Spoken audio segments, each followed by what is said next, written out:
Avval 500 gram unga 5 gram tuz, bir tal tuxum chaqib chingiraq qilib xamir yig'irib olamiz. Har kuni shunga o'xshash qulay ham yeyishlik bo'lgan taomlarni yetishni yutyapman.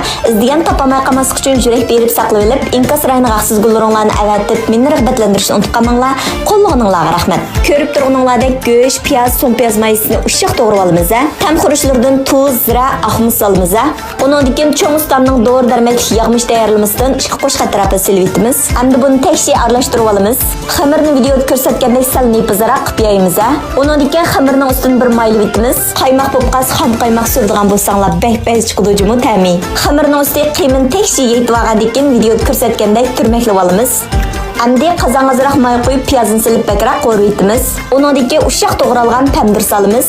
Rangining texim chiroyli chiqishi uchun cho'ng ustamning yangidan chiqqan qarshaning a'lo sifatli lasini xamashya qilgan hech qanday rang qo'shilmagan lazjangdan bir qo'shib silvitimiz. Tamoqlaringizning ta'miga ta'm, rangiga rang qo'shib berdi.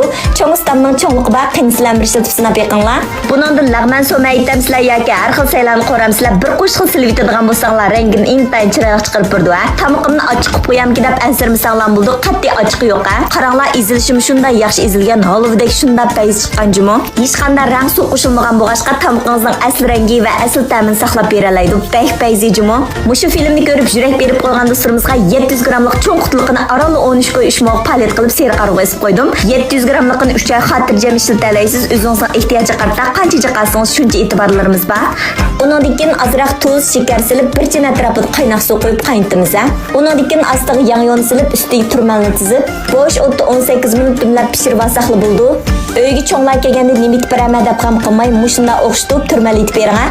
Og'zi kirpoq erib ketgandek ta'mimi o'zgacha ham bak yeyishlik, cho'ng kichik hammaylar yoqtirib yeydi. Qaytib qaymoq milab yeydigan bo'lsanglar